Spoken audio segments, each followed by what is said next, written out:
primero que no tenía ni idea de que existía esto, y menos en medio de Barcelona, y menos al lado del clínico que pasas continuamente, y que es impresionante. O sea, que si este centro de investigación nos dicen que está en Nueva York o en Washington, nos quedamos todos anonadados. Lo tenemos aquí i no lo conocemos. Sobretot el que quedes és una mica sorprès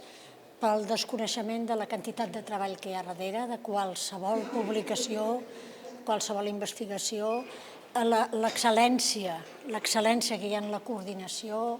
l'excel·lència que hi ha en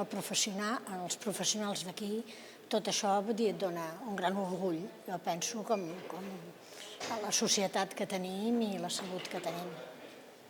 Recomendaría esta visita, bueno, a todo el mundo, o sea, no solo a la gente que está como nosotros voluntarios que ayudamos en la asociación, no, a todo el mundo, o sea, a cualquier persona que pasara por aquí delante, a cualquier estudiante, que seguro que no lo saben, los colegios, o sea, es increíble la labor que se hace, que gracias a esta labor tenemos vacunas y tenemos cada vez tratamientos mejores, porque sin esto nos seguiríamos muriendo todos como hace 1000 años, ¿no? Sempre s'aprenen coses noves i, a més, jo penso que feu una bona tasca de divulgació, així,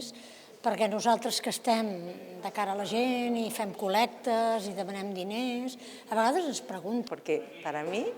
el mal que tenemos es la poca comunicación de lo que hacemos bien y de lo bueno, y aquí hay una labor impresionante.